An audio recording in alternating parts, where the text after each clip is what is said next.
Hello and welcome to today's daily news report where I cover all the biggest stories affecting your life and money. You watch this channel each day because I keep you in the loop on what's really going on in Washington, D.C. with President Biden and the U.S. economy. I have a crazy story coming from billionaires and world leaders that is absolutely terrifying. You're going to want to share this with family and friends because of the influence these world leaders have. I also want to thank today's video sponsor, ShipStation, and I'm going to tell you how to save the company you own or work for a lot of money. In hopes of gaining a competitive edge over China, the Senate passed a $280 billion package to fund American chip manufacturing.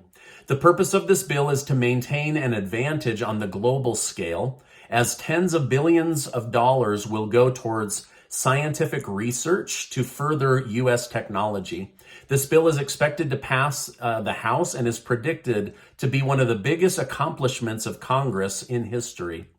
All right, now here's something really odd, and help me think through this in the comments section. So House Speaker Nancy Pelosi, she held up this chip manufacturing bill for 7 months. Then we all learned that her husband, Paul, quietly put millions of dollars into NVIDIA stock, and all of this leading up to this vote that they knew was going to happen. Then, just as the Senate was about to vote, last night, the Pelosi's, before the market closed, instructed to sell 25,000 shares of NVIDIA stock for a $341,000 loss. And now, suddenly, Nancy Pelosi is off to Taiwan, which is the chip manufacturing capital of the world. So what the heck is going on?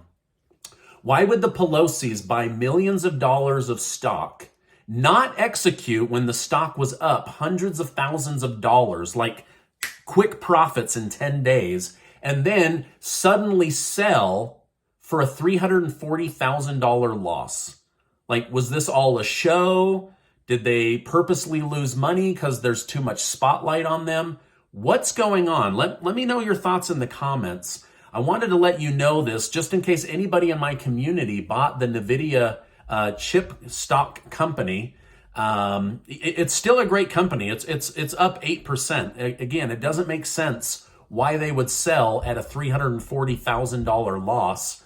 I guess some people just have that amount of money to throw around, but it's still a very good stock. But I wanted to tell you that because this is a huge, mysterious story going on right now. And it only gets crazier, right? Now listen to this. This is terrifying. According to the billionaires that try to run your life at the World Economic Forum, you know, the billionaires that meet in Davos, Switzerland, nobody's allowed in if you're not invited. They try to manipulate the world and world governments. They are now saying that it is time for governments around the world to end car ownership.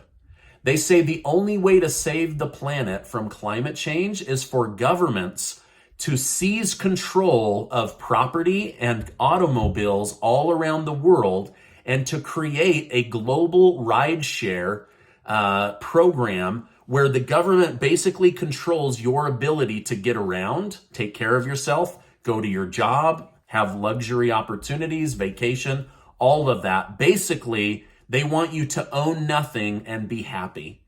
Now, why on earth would these billionaires now be whispering in the ears of government leaders all over the world to say, do not let your people own cars going forward. You need to create a plan to confiscate their property and their autonomy and their freedom.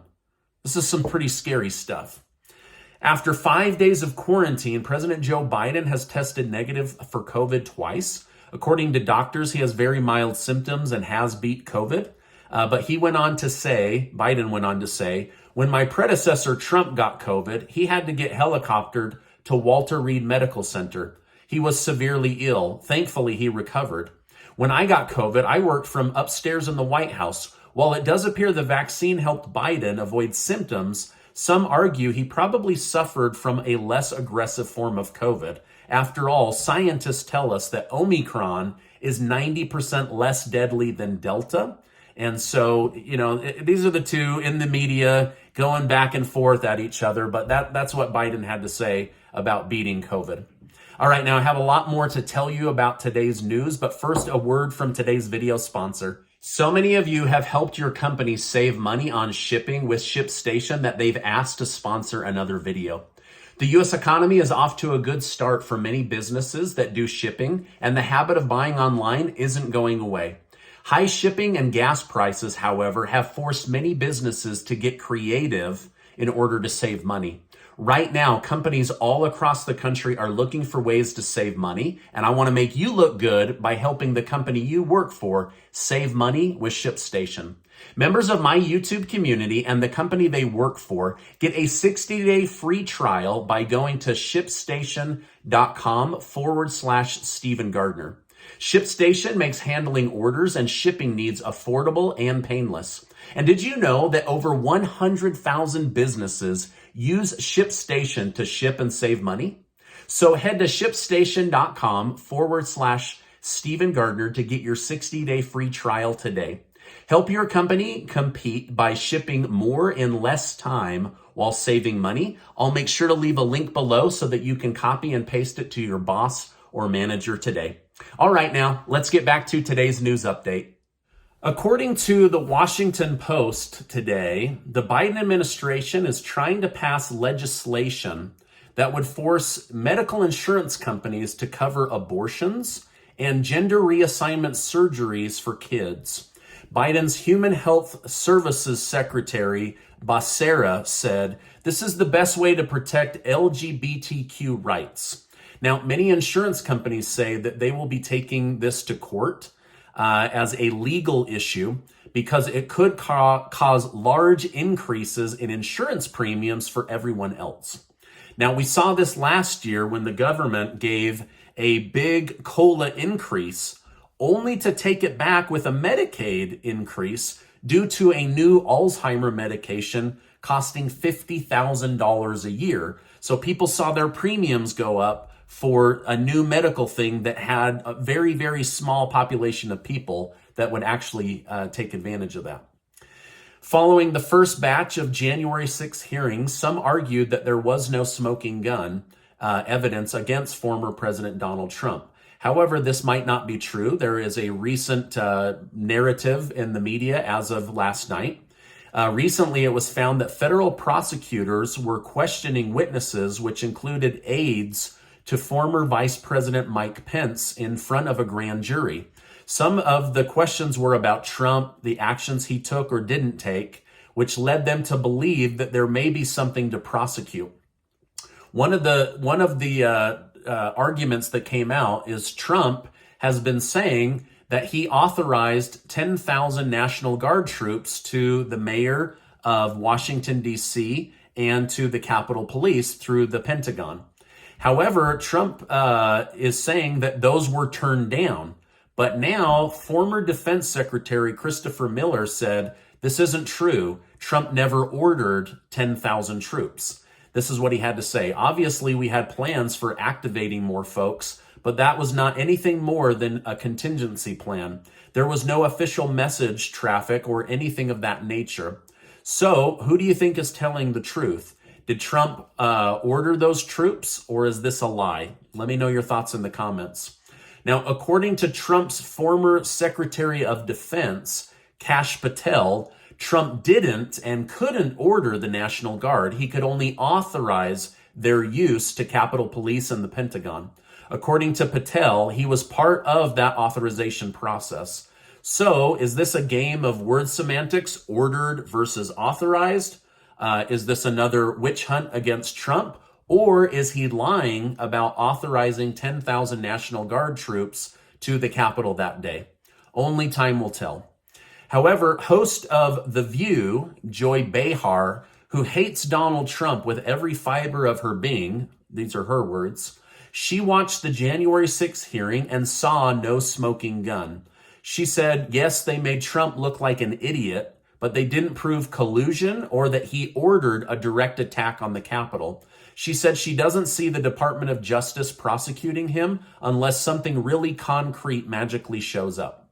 Now, from the articles I'm reading today, the Department of Justice is secretly investigating Donald Trump to see if he had direct connections to the groups that entered the Capitol. Now, the FBI already did an investigation, arrested over 800 people, and they found no direct connection. But now the Department of Justice says that they want to go after Trump and see if there's a direct connection, but they're trying to do it quietly because they know this could rip the nation apart even more.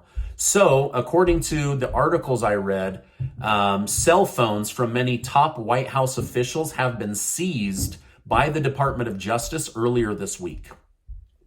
The Federal Reserve Bank just announced another 75 basis point rate hike today in order to combat raging inflation. When the Fed hikes rates, it causes things to cost more money temporarily in an attempt to bring the economy's heat down. However, the last recent hike caused stock markets to go wild, but did not really put a dent in inflation, according to most economists. In fact, inflation got worse. It went up by almost a full percentage point. Worries are mounting that the Fed will have to continue down the path of raising rates even higher in order to combat the soaring inflation. These hikes will likely cause millions to be laid off from their jobs, could further decrease new home sales, and could cause the stock market to collapse. I don't think a collapse will happen because of this, but usually it goes down on bad news. Now, all eyes will be on the August 10th data coming out from the CPI. That's the date that it's going to be released. Now, personally, I'm hoping that these numbers come down. Every month we're told they're going to come down and then they go higher. But this could be the month where they go down.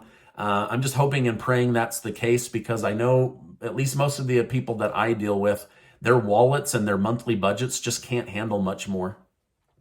Leading up to this announcement, Democrats warned the Federal Reserve to be careful. Specifically, Senator Elizabeth Warren was very vocal. She stated, "There's a reason the Fed acts independently in our system, but it's critical that Jerome Powell think about the implication of knocking millions of people out of work."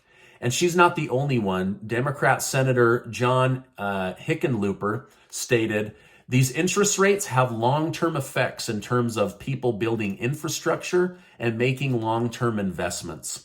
Now, let me know in the comments below. Do you think the Federal Reserve knows what they are doing?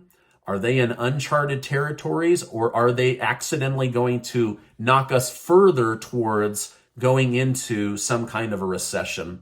Let me know your thoughts in the comments. So a lot going on, right? On the one hand, you've got politicians being ugly to each other. On the other hand, you have continued investigations of each other. You now have people with really, really strong influence saying that we shouldn't own cars going forward. There's just a lot going on. The Pelosi's going into a deal, backing out with major losses. Lots going on today in the news.